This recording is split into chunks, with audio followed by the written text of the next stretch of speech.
Target रे युवगोष्ठी और छात्र निशा पाई व्यवहार हेउछि कफ सिरप।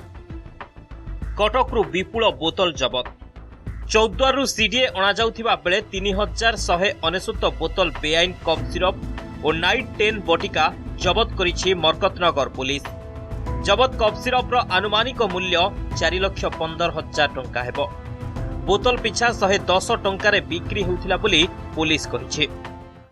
दिलीप साई घर जो लाट्रिन पाखे गोटे स्टोर रूम थिला से मधुर 26 कार्टून मिलला।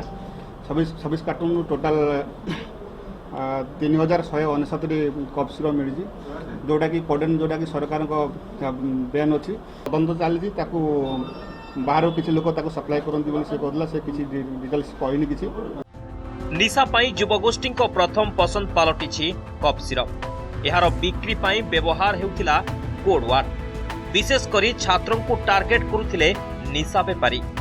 घटनार चौद्वार अंचलर जड़े मेडिसिन व्यवसायी समेत 2 जन को गिरफ्त करथिबा बेले तदंत आरंभ करिछि पुलिस। सर मो दुकान गोटे अच्छी पान दुकान आज्ञा जी आसी मागते मुझे दिखती आज्ञा कफ सिरप कहले मुझे आज्ञा मुझे जान जोटा बयान ना 10 बटिका ना आज्ञा खाली कफ सिरप 14 रन। आईन को फांकी सहर में चली कफ सिरप बेपार। तेज यहाँ रोकवाक एवं कड़ा आभिमुख्य ग्रहण करिछि कमिशनरेट पुलिस। कटकरू कैमरामैन तिरुपति महांती अजय दास, नंदीघोष टीवी।